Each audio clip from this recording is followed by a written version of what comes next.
Dan saat ini kami sudah terhubung dengan Ketua Umum PMI sekaligus Wakil Presiden ke-10 dan 12 Republik Indonesia Yusuf Kala. Selamat malam Pak JK. Selamat malam. Ya, terima kasih telah bergabung bersama kami di CNN Indonesia Newscast malam hari ini. Bapak, saya ingin bertanya sejauh ini bagaimana Pak JK melihat efisiensi pelaksanaan PSBB dalam menekan penyebaran virus corona di Indonesia khususnya? Ya tentu ukurannya efisiensi itu ialah ukuran akhir. Apakah penularan itu yang positif turun atau naik? Nah ternyata ini kan naik terus. Apalagi hari ini rekor lagi 690 yang kena hari ini. Berarti masih perlu ditingkatkan efisiennya, masih perlu ditingkatkan fokusnya, masih diperbaiki. Itu ukurannya bahwa ini sudah baik atau belum. Oke. Kalau menurut Pak JK berarti ini belum efisien, belum tepat dalam menekan penyebarannya. Solusinya apa Pak? Atau mungkin Bapak mendapat rekomendasi seperti apa sebenarnya solusi paling tepat gitu dalam menekan penyebaran virus corona yang saat ini harusnya diberlakukan oleh pemerintah? Ya kita jalankan aturan yang ada saja. Karena kita sudah sepakat memakai PSBB. PSBB itu kan banyak aturannya. Tegas dari Kementerian Kesehatan. Apa yang boleh, apa yang tidak boleh. Itu saja dilaksanakan. Itu pasti hasilnya lebih baik. Tak usah mencari-cari macam-macam, baca saja aturan itu. Ya tidak boleh berkumpul, harus pakai kerja di rumah, sekolah di rumah, toko-toko tutup, dan sebagainya. Itu saja dijalankan. Pasti akan ada hasilnya. Oke. Tak usah kita mencari lagi solusi-solusi yang lain. Oke, Pak JK, Bapak kemarin juga dalam beberapa kesempatan menyatakan keberatan dengan adanya wacana herd immunity. Bapak mengatakan dengan adanya herd immunity ini justru korban akan lebih banyak. Mungkin bisa lebih dijelaskan, Pak? Ya, itu kan namanya herd community, itu pembiaran. Biaran masyarakat apa adanya, ya mati-matilah, kemudian terjadilah suatu imunitas komunitas terbatas. Nah, apa kita mau membiarkan masyarakat seperti itu? Ini taruhannya jiwa banyak. Jadi siapa yang mau itu sih yang tanggung jawab dunia akhirat. Berarti kurang tepat ya Pak ya? Iya, tidak ada negara yang berhasil dengan cara itu, herd community itu. Karena itu korbannya banyak. Membandingkan dengan negara Swedia juga ya Pak kemarin ya? Ya, Swedia kan 5 kali lipat dibanding dengan Finland, yang penduduk hampir sama. Oke, kalau atau Denmark.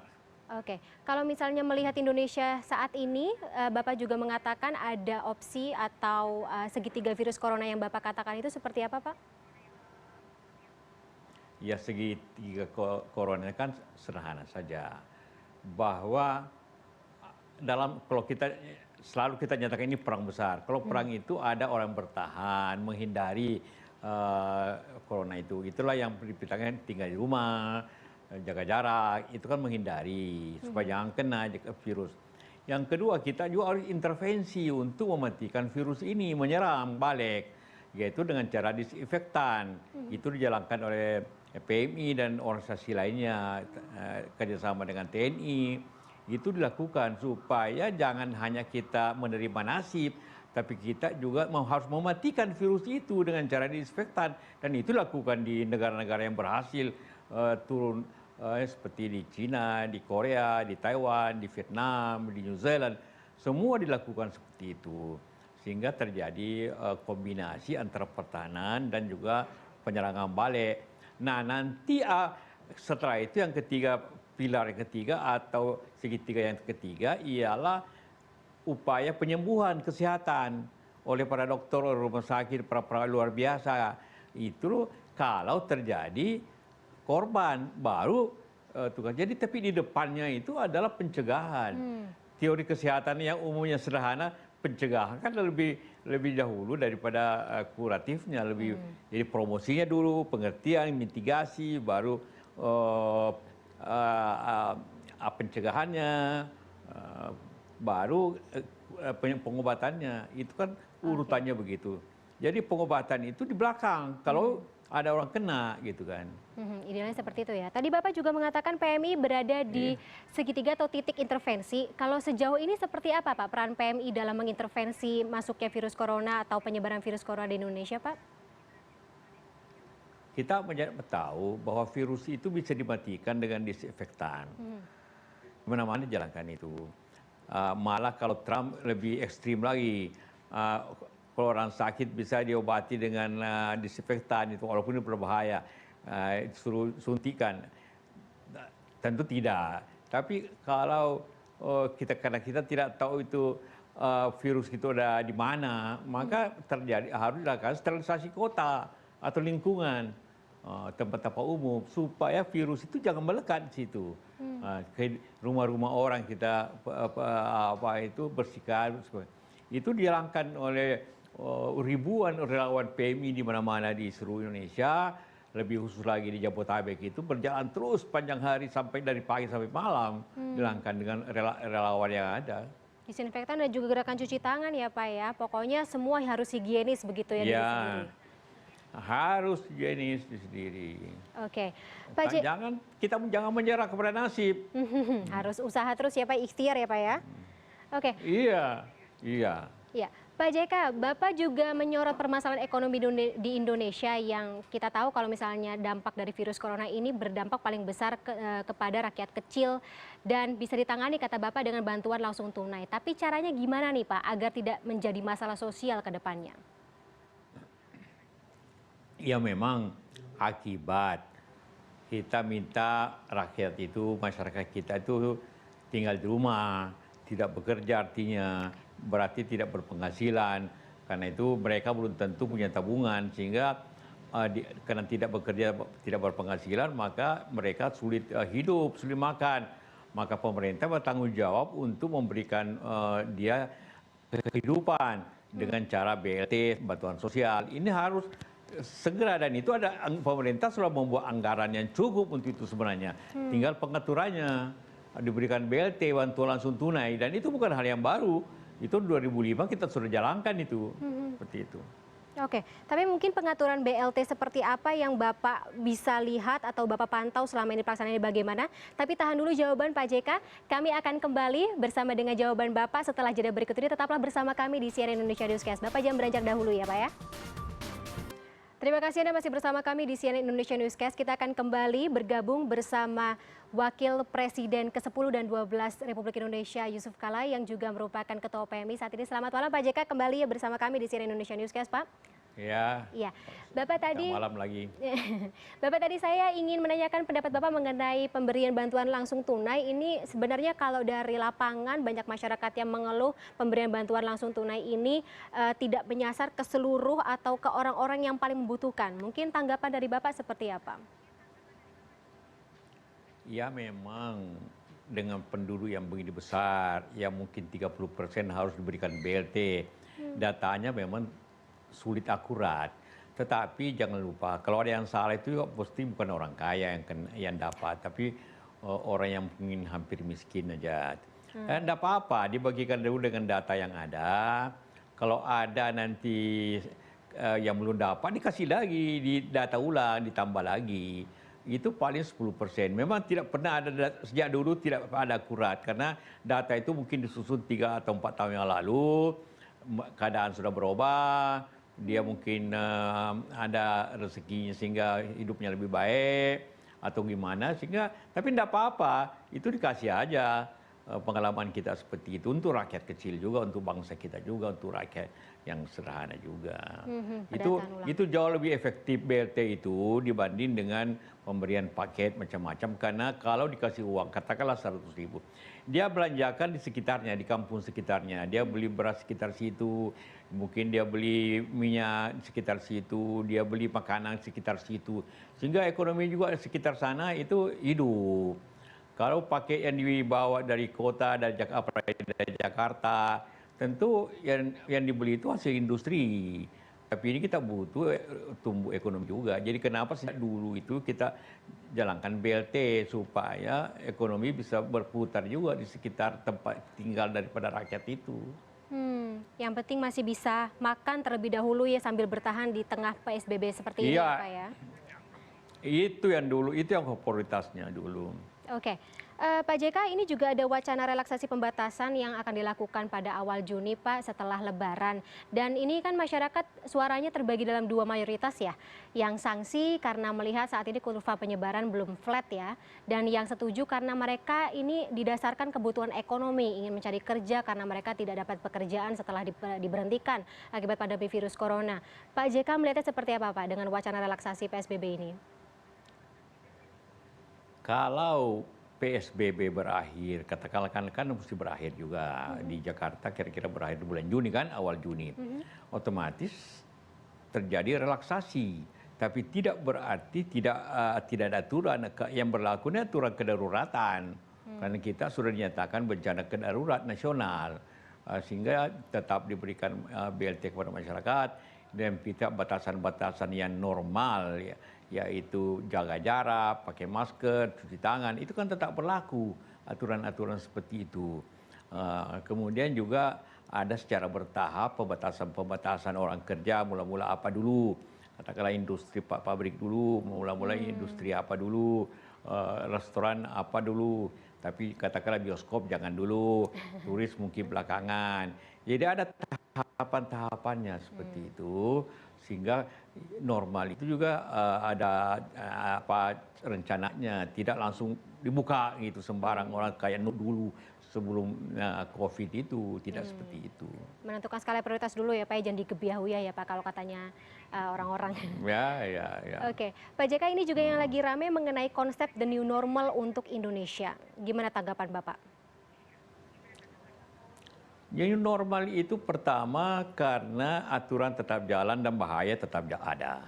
Yang kedua karena pengaruh teknologi. Tentunya karena kita ini corona masih tetap ada sambil menunggu katakanlah vaksin atau obat yang bisa diketemukan secara baik. Maka tentu kehidupan itu yang disebut normal, Anda tetap pakai masker, Anda tetap hidup dengan protokol kesehatan yang ada, masih tetap jaga jarak, kemudian mungkin rapat tidak perlu lagi saling datang ke kantor rapat, tapi cukup dengan Zoom atau Skype, seperti itu. Itulah yang kehidupan normal. Makan di restoran harus dia punya kursi dibatasin. Itu semua sesuatu yang nanti akan menjadi hal yang biasa, normal untuk menjaga new normal ini tentu berjalan sampai diketemukan vaksin. Kalau diputar vaksin ada lagi the newest normal, ada lagi nanti. The newest Jadi new normal. nanti bertahap juga itu yang dimaksud normal. Oke, tapi menurut Pak JK sendiri, ya Pak JK, tapi menurut Bapak Indonesia kita ini siap nggak sih untuk menghadapi the new normal itu? Siap atau tidak siap harus dilaksanakan. Karena tidak mungkin Anda tanya satu persatu siap, mungkin mereka tidak, gitu kan. Tapi kalau tidak siap ya harus kembali kepada PSBB. Ya. Jadi new normal itu adalah keniscayaan akibat tadi itu masih adanya bahaya. Yang kedua karena pengaruh teknologi yang kita harus yang hidup dengan begitu, dan juga kuatnya nanti hubungan kekeluargaan. Tapi ekonomi juga harus jalan. Jadi bagaimana menyesuaikan itu dengan virus yang tetap berkeliaran, yang harus kita matikan, harus kita potong penularannya, tapi kita tetap beraktivitas. Semua itu digabungkan menjadi suatu kehidupan yang baru. Oke, tapi Pak gini, untuk masyarakat Indonesia sendiri gitu, kalau misalnya pelaksanaan PSBB saja aturannya suka banyak yang sedikit dibelokin gitu Pak, atau dilanggar sedikit gitu, nakal-nakal sedikit.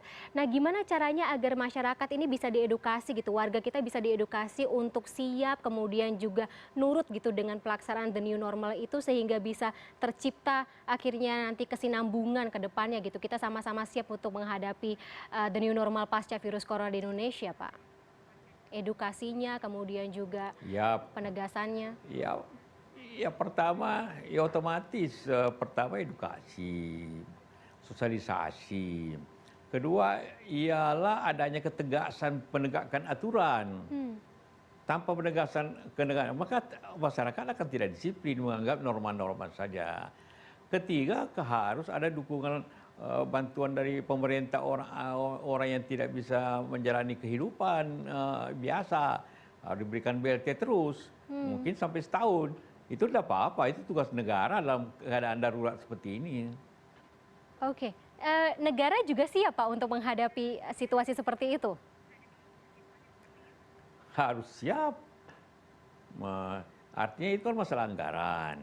Masalah anggaran itu kan bisa difokuskan, bisa dialihkan. Apabila mesti ada yang korban. Yang korban itu tentu yang tidak efisien, anggaran pembangunan mesti diturunkan, anggaran operasional kementerian dan lembaga harus diturunkan untuk jadi ada prioritas baru. Kalau dulu prioritas baru adalah infrastruktur, sekarang prioritas baru ialah bantuan sosial, BLT. Jadi mana Bapak tadi Pak JK mungkin bisa diperjelas kira-kira sektor apa saja yang harus bersabar atau berkorban terlebih dahulu untuk prioritas atau skala prioritas bantuan langsung tunai terhadap masyarakat? Ya di luar BLT katakanlah pertemuan-pertemuan, rapat-rapat, atau infrastruktur yang tidak terlalu penting. Itu memang jalan tol atau apapun tentu itu harus diprioritaskan, prioritas kedua setelah BLT ini. Ini harus begitu karena kalau tidak mengutang terus bagaimana bayarnya nanti, ya harus defisit. Kalau defisit artinya berutang, itu urusan Menteri Keuangan itu. Oke, jadi tidak gimana Pak JK tadi kita tidak apa-apa untuk berutang supaya ada skala prioritas lain yang bisa dipenuhi seperti itu Pak? Ya tidak ada jalan lain. Oke. Emangnya kita mau cetak duit, nanti inflasi. Oke. Pak JK. Juga nilainya turun. Nah, iya semuanya juga terdampak ya Pak ya, tidak hanya rupiah saja tapi juga dolar. Pak JK terakhir Pak mungkin himbauan Bapak baik seluruh elemen, seluruh kalangan untuk sama-sama kita siap menghadapi the new normal ini, sama-sama beradaptasi untuk kehidupan yang baru setelah adanya pandemi virus corona di Indonesia Pak. Ya itulah pentingnya persatuan bangsa. Hari ini kebetulan Hari Kebangkitan Nasional. Jadi persatuan itulah yang akan diuji dan kemudian kedisiplinan bangsa akan diuji, harus dijalankan. Kemudian solidaritas nasional untuk menghadapi bahaya besar ini. Kemudian juga tentu kedisiplinan dan penegakan ketegasan pemerintah untuk menegakkan aturan-aturan yang ada. Tidak bisa kita tanpa itu. Itulah tantangan kita pada sekarang dan ke depan ini. Oke, harus ada ketegasan dari pemerintah, kemudian juga kesadaran dari masyarakat untuk sama-sama akhirnya bisa menyukseskan the new normal itu ya Pak JK ya? Iya. Baik. Ya. Baik, terima kasih Pak Yusuf Kalla atas waktunya bersama kami di CNN Indonesia Newscast malam hari ini. Sehat selalu Pak, selamat malam.